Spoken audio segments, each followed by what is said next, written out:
My name is Gerard Bisshop. The last presentation you got about vegan cooking was probably the most important, but this aspect of being a vegan is probably something you may not have been exposed to before, but it's also very important. What I've got to tell you will help convince you that veganism now is a marginal activity, but in the future most people will be vegan for these reasons that I'm about to explain. So what you should do is adjust your thinking. Realise that you will be in the majority in the future.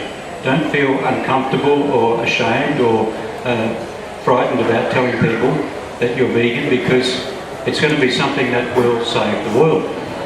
So, who am I? Up until last year I worked for the Queensland State Government. I was a principal scientist for the Natural Resources Department, and my job for the previous 20 years was mapping the tree clearing, the deforestation across Queensland. And that deforestation was considerable, huge in fact. Now that I've left state government, I'm no longer gagged. In other words, I can come and speak at things like this. So hopefully I'll give you some sort of information that you'll be able to carry away that will help you justify what you're doing. Okay, what I've got is a couple of presentations.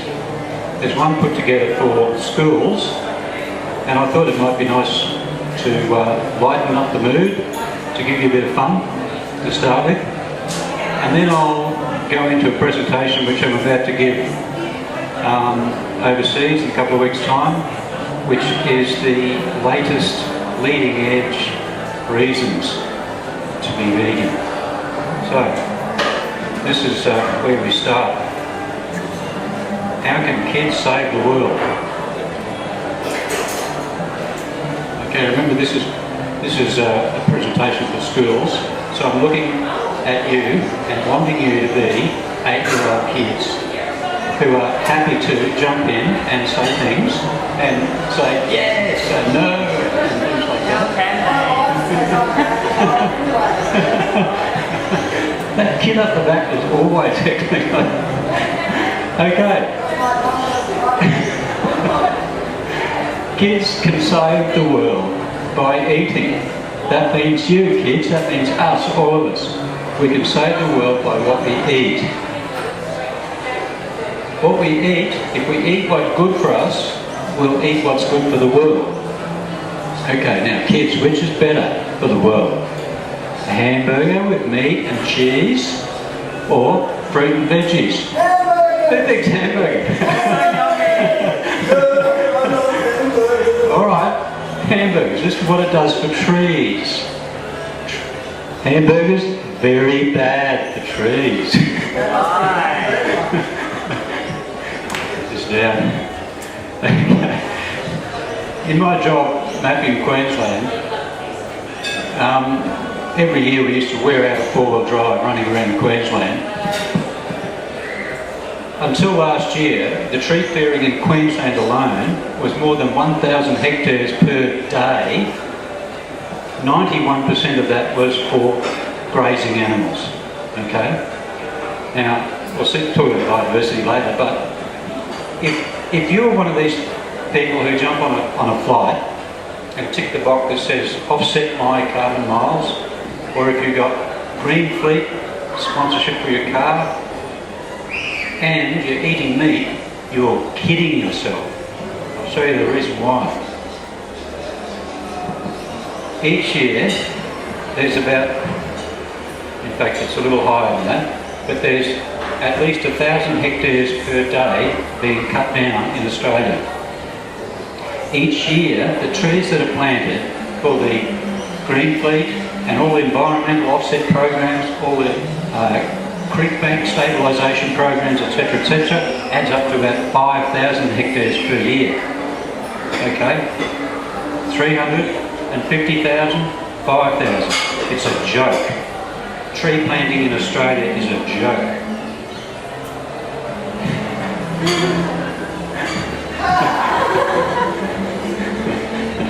So you can see that tree clearing is a real problem for the animals.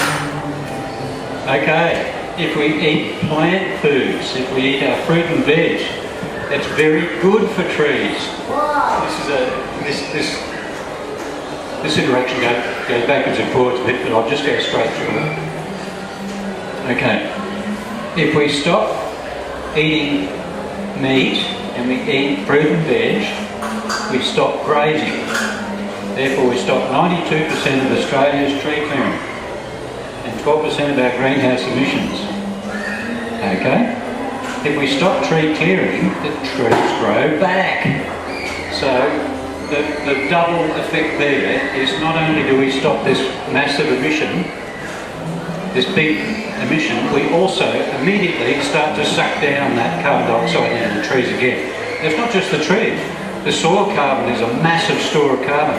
Whatever you see above the ground is almost the same amount of carbon, soil carbon, organic carbon below the ground. And what happens is when we cut down the trees and graze the land, not only do the tree carbon goes, but also the soil carbon depletes, and it keeps depleting over many years. So if we want to quickly draw down the carbon dioxide atmosphere, this is one of the best chances we have for it. Okay, kids, which is better for animals? Hamburger with cheese or fruit and veg?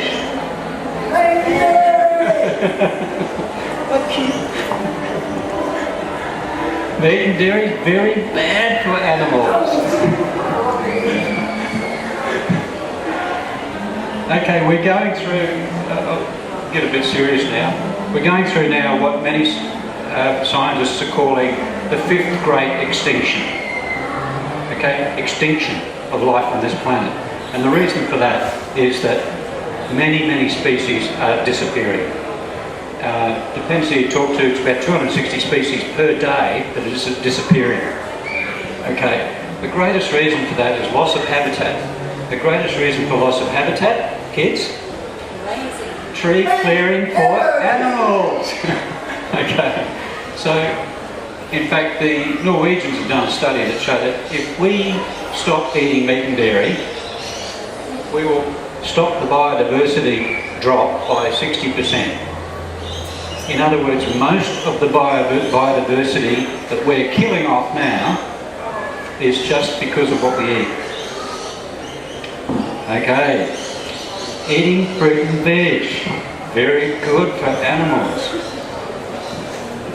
92% of habitat destruction will stop. Animal grazing is stopped. So which is better for the soil? I'll skip through some of these. Now, apart from that kid other day. Okay, let's see what hamburgers do for the soil. Hamburgers are very bad for soil.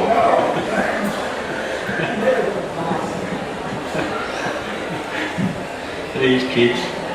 Tree clearing for livestock is the main cause of soil degradation and soil loss. Okay. For years now, we've been worried about the Great Barrier Reef and pollution from the rivers that run out in the Great Barrier Reef Lagoon. Most of that is due to, guess what, kids? Grazing and soil loss. Okay. Fruit and veg, very good for soil.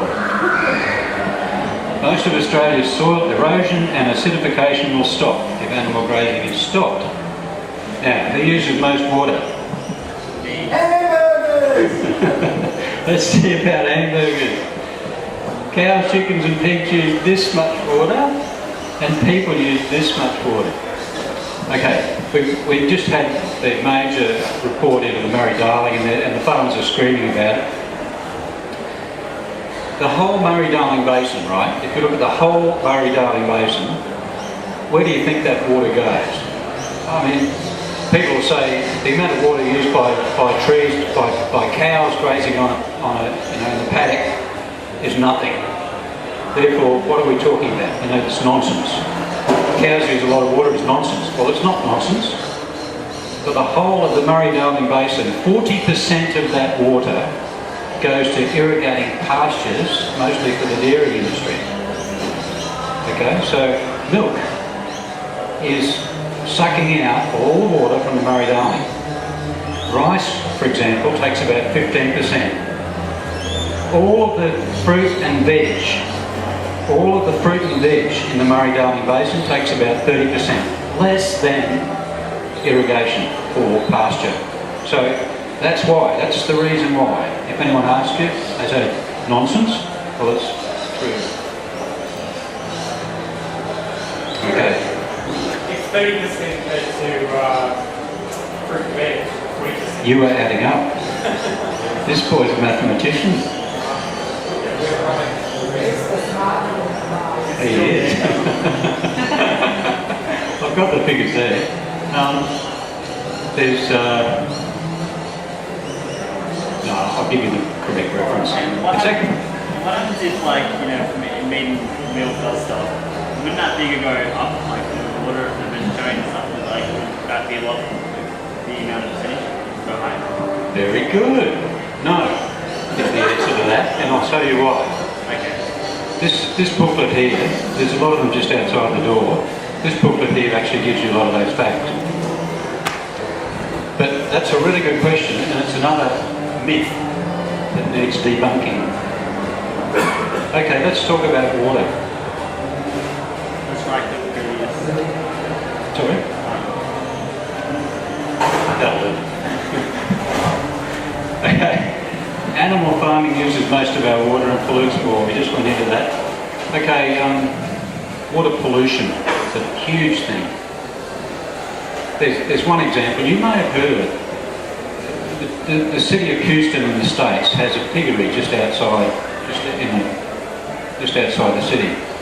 That piggery, one single piggery, produces more effluent than the whole city of Houston. And that effluent is not treated. It's pumped into open air lagoons, and in fact they have a spraying system that sprays it in the air to try and evaporate it. Okay, so it's a major source of pollution that gets into the water, gets into the waterways. The amount of nitrogen load in that is huge, and that's creating these dead zones, as well as the excessive use of fertilisers. Okay, plant foods, very good for water. A lot of information on that. Okay, climate. What's better for our climate, kids? Hamburger with cheese or fruit and veg? I'm beginning to like that, kid. Milk, meat and dairy, very bad for climate.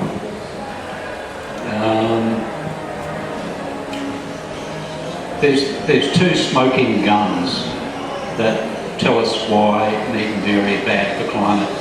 One of them was a report produced in 2006 by the Food and Agricultural Organisation, and it said that 18% of the world's greenhouse emissions come from meat and dairy.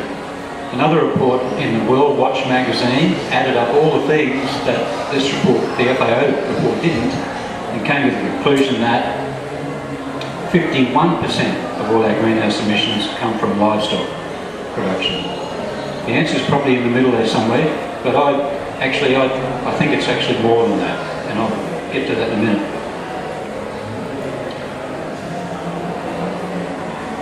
Where's the sound?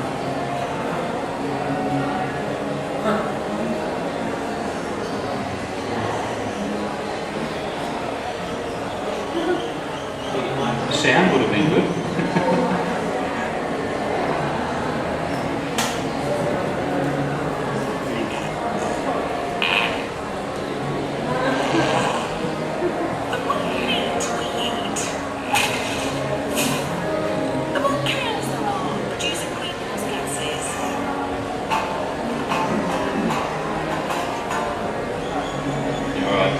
Courtesy of Animal Planet.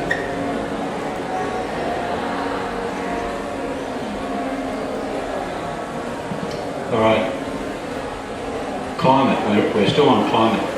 Animal effluent is a major source of methane and nitrogen dioxide, also bad for climate. I talked about that. 80 to 51% of emissions come from livestock production. It's huge. Eating plant foods, very good for climate. Eating plant foods. We stop animal grazing and eliminate more greenhouse gas than all our coal-fired power stations. And this is looking at the atmosphere in 20 years. I'll get onto that in a minute, but the gases that come from livestock production are short-lived. Methane, the thing that drives the cows, that the cows emit, cows put out about 300 litres of methane every day. Cows that are grazed on grass, not natural grass, produce more methane than cows that are fed in feedlots. Okay? So the cows that are grown on really tough old grass produce about 500 litres of methane every day. Massive amounts of methane. And it's mostly belched up, by the way, it's not the other end. But that methane lasts in the atmosphere. It has a half-life of 7.5 years. In other words, within 20 years, it's mostly gone. So the light bulb goes on, we've got a gas here that's gone in 20 years, compared with carbon dioxide that lasts for centuries, actually thousands of years. So which is the one that's going to have better effect on the atmosphere? That is the short-lived gas, and I'll show you why in a minute. Okay, what's better for world hunger? And this sort of relates to what you were saying before. Here's a diagram of the world's grain crops and where that goes. 47% is fed to people, okay? 36% is fed to animals. Biofuels is only 5%. Okay, so if we stop feeding livestock, okay, with grain, which is the main, one of the huge sources of food, if we stop feeding livestock, we'll have more than enough food for people. So our agricultural lands, our cropping lands, will actually shrink if we all go vegan. It won't grow. Okay? The grain that we feed to cows is very inefficient. Just 1/15 of this is enough to feed the humans, right? So, in other words, the cropping area will shrink. In fact, if we kept the same area of grain cropping areas, we could put a whole lot of that grain into biofuels. So, in fact, we'd halve the world's dependency on oil. Now, that's crazy, I know, but it's massive. The amount of cropping that we need to feed the world if we're all vegan is nothing compared to what we're using now. Okay, I'm getting too serious. Grain fed to livestock can feed 8.7 billion more people than we've got now. 80 to 95% of food, energy and protein available in plants is wasted when converted to meat. That's why it's a very wasteful process. Now, this is good, kids. Who thinks there are too many people in the world? Who thinks there are too many animals in the world? Alright, let's have a look. For every person in Australia, there's a cow and a calf. Thanks to Ali for these graphics. There's 5 sheep. Oops. 25 chickens. And pigs and everything else. So, let's think about this for a moment. For every one person that we see, you walk down Queen Street in the centre of Brisbane, for each person, we're not only feeding that person, the world is feeding that person's entourage. Now the entourage is 25 livestock. So you can imagine for every person walking down the street, they've got this crowd of 25 animals behind. They've got a cow and a calf and 5 sheep and 25 chickens. Okay, so are there too many people in the world? Or too many animals? Why are the animals here? Because we breed them. Alright. Now, Kids, this is a good question. Which do you think is heavier? If you take all the wildlife, all the wild animals, elephants and hippopotamuses and kangaroos. No, wait. And compare that with all of the cows and calves and sheep and pigs. Which one weighs more? This one or this one? Trick question. Okay. Elephants look heavier. Elephants look heavier. Yes, they do look heavier. So if you add all the elephants, do you think that's heavier than all of these? Yes. No. Oh, man. This is incredible, kids. If you take all the wildlife on the planet, all the wild animals, all the birds, everything, there's 8 times the weight of livestock than there is wildlife. 8 times. Yeah. That's right. But isn't that amazing? Isn't that incredible? So do you know whether that's the animals, all the farm animals at one point in time or through the year? At one point in time, right? One point in time. Now, which do you think eats more? All the dinosaurs, when the dinosaurs lived in the world? Or all the livestock that we breed? Yeah. Okay, who thinks the dinosaurs eat more? I'm on to you now. According to a recently released paper, and it's been verified by the Food and Agricultural Organisations, at their peak, the dinosaurs ate 1/6 of what livestock eats now. I mean, when I heard that, I was just gobsmacked. Livestock eat 6 times more than the megafauna. How about that? Okay, how did he get so big? Chips. Alright, you've probably all heard the figures about health. What foods make you sick? Okay.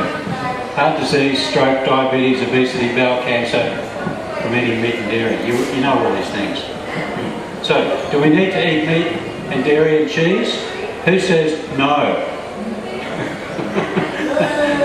Thanks, kids. These people say no. Who are they? This guy, Carl Lewis, he was the athlete of the decade in the 90s. He was the fastest man on earth. When he went vegan, all his track team went vegan, and he said that was the most successful track session they'd ever had, was when they all went vegan all together. Say no more? You want to be smart? She's prominent now. Martina Navratilova, in her 50s, won the world's doubles championships as a vegan. So how can kids save the world? The best thing for us is the best thing for the world. Eat fruit and veg and plants, not dairy or meat. So, there we go, kids. Isn't that exciting? Mum and Dad are going to kill you. And they find out what you've been teaching me.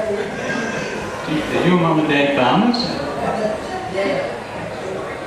I've actually got a really good point for that. The farmers. What about the farmers? This is a really good point.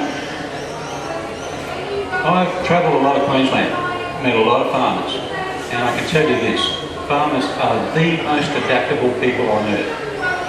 They go through the droughts and the floods and they bounce back. If there's a crop that gives more income that year, what do they plant? They plant that crop. Just before Christmas there was a report that the most profitable crop in Australia right now is lentils. There was a farmer interviewed in South Australia. For every sweep of his tractor was $5,000 in his pocket. Every sweep of that paddock. So, you know, farmers are adaptable. It's not the farmers who are the enemy. It's actually the consumers. But are they really adaptable, Terry? Because like those examples you gave from crop farmers and so on are flesh and dairy and meat farmers. same, they have the same mindset. Yeah. And that's a good point, but let me tell you this.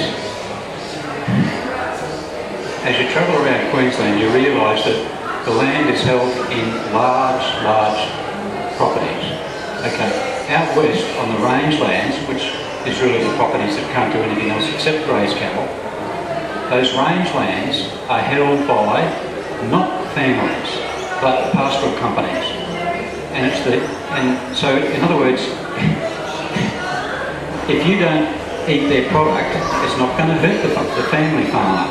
The family farmer moved out of that area long ago because the cycles were too difficult. You needed to have properties in different climate zones to be able to truck them wherever the grass was, etc., etc., etc.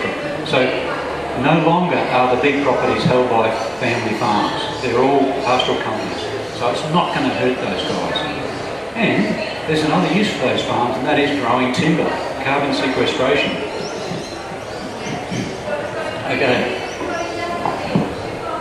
Okay, look, what I'll do is, I'll just very quickly run through, I won't go through all of this, but I'll very quickly go through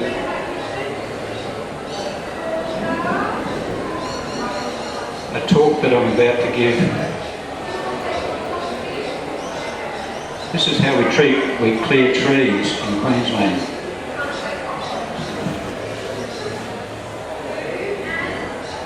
Two dirty great bulldozers got a chain between them.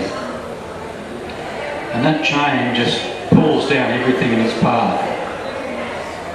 The noise of this is incredible. The screeching of the wildlife, the cracking of the trees, the tearing of these leaves, the rumble of the chain, the rumble of the dozers, and the noise of the birds is just amazing. It's like devastation gone mad.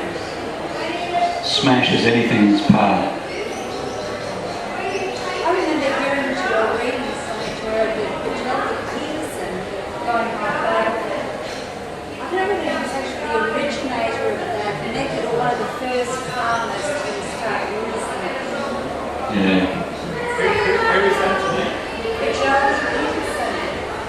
Oh,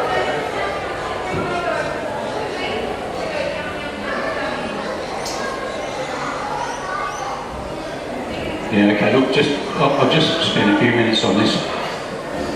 This is a talk about the climate impact of livestock and why it's so important, so critical right now. And the reason is that scientists at the United Nations COP16 in Cancun in December, they got to the agreement that they should have got to the previous year in Copenhagen. And that agreement is they agree to stop the warming of the world to limit it to 2 degrees. Okay, that is a good, noble target. But now the science tells us that there's no way that we're going to stop it at 2 degrees because the carbon dioxide that we put in the atmosphere now is going to keep heating the planet for centuries. So there's no way that we can meet this target. So what they're doing is, the United Nations Environment Programme just released a new report, and the US EPA, another report due out next month. They're looking at the short-lived climate forces, and I'll show you what those are. You probably don't want to know about urgency. This is the report just released a couple of weeks ago, and their conclusions were: reducing black carbon and tropospheric ozone now will slow the rate of climate change within the first half of this century. Okay, the two greatest sources of black carbon and tropospheric ozone, you don't want to go into the details of that, but the greatest source of black carbon is open fires from deforestation and pasture maintenance fires. Okay, how do the farmers get to stop the regrowth? They burn it. If there's old dry grass there, cattle don't want to eat it, what do? They burn it. If there's more than they can eat. Okay? So, black carbon and tropospheric ozone. Tropospheric ozone, the biggest control over that is methane. So we reduce the methane, reduce the tropospheric. I won't bore you with that. The climate benefits from reducing ozone are achieved by reducing emissions of some of its precursors, especially methane, which is also a powerful greenhouse gas. Okay. And this is it. This is the whole purpose of that report. If you like graphs like me, you'll love this. This is what we've been doing so far. We're warming. We've warmed the planet about 0.8 of a degree, not much. But already, it's warmed the oceans to the point where we have these massive cyclones, massive amount of evaporation which comes down in the form of snowfall in the northern hemisphere or rainfall here. So the warm oceans and the La Nina together are driving these amazing... I mean, that cyclone that just hit North Queensland is the biggest ever cyclone. That's going to be normal now.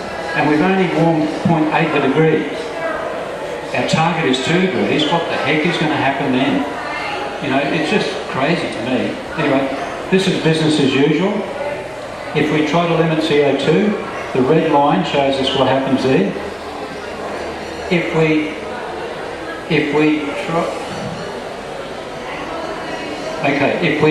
just look at the short-lived gases alone, black carbon and methane, that's this dark blue line. So it's going to cool the world a lot quicker, but still reach the same point. If we do carbon dioxide measures as well as short-lived, this is what happens. A full half a degree difference by 2070. So that within 60 years, if we look at the short-lived gases, and the world is serious about this now, the short-lived gases are going to be the ones that you'll hear in the news again and again and again, because there's no big industry stopping that. Okay, there's huge industry stopping the CO2 reductions, but there's going to be no big industry stopping the black carbon and tropospheric ozone, because it's bad all around. Everyone knows that. So this is what we're going to hear. So that's the reason. The biggest source of methane, the biggest source of black carbon, and the biggest source of ozone is our livestock, eating livestock. Okay, that'll do, I think.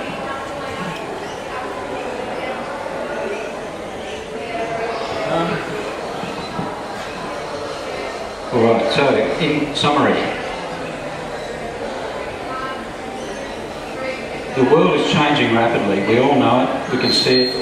I mean, Japan being smashed like that is just crazy. I think normal now is going to be extreme. The insurance companies know it. They know that we're in for a rough time because there's more energy in the world, there's more extreme weather events. The temperatures are going to keep going up. We're going to keep getting smashed, in other words. So people are going to come to the realisation that we've got to do something about our environment, we've got to do something about our climate. And if you look at all of those things that meat and dairy affect, from climate, the environment, biodiversity, water, food security, health, public health, people's health, and the oceans. If you add all of those things together, it's a massive impact. And this is why, in the future, vegan will be the norm, not the exception. In fact, if you get people who eat meat, they'll have to travel out to Leigh just to find that restaurant that does serve a steak. I'm sorry, I haven't offended anyone there, but they're going to have to travel quite a way just to find somewhere that serves meat, because pretty soon we're going to realise that it's so harmful to the environment that we just cannot keep doing it any longer. So at that point, are there any questions or observations or comments? Just that there's no big industry to oppose the methane. Okay, yes. Yes. Yeah, that's why the title of that report is about black carbon and tropospheric ozone. They don't actually mention methane in the title because they don't want to spark that response. But they know that the biggest control measure for tropospheric ozone is methane. So they must address methane as well. And in fact, there's a commission just been established of all of the, it's a global agricultural commission to look at future agriculture in the light of climate change. And they've asked our group, which is the World Preservation Foundation, sorry, that's another group, but they've asked that group to make a submission on agricultural emissions because they know what we're talking about. You know, it's the biggie. It's the pink elephant in the living room that we're not talking about. And we've got to start talking about it. But you're right, there's going to be some resistance from those industries. Someone made the observation the other day that KFC and McDonald's, they advertise every day. They advertise every day just to keep people buying their product. We've got to start doing the same.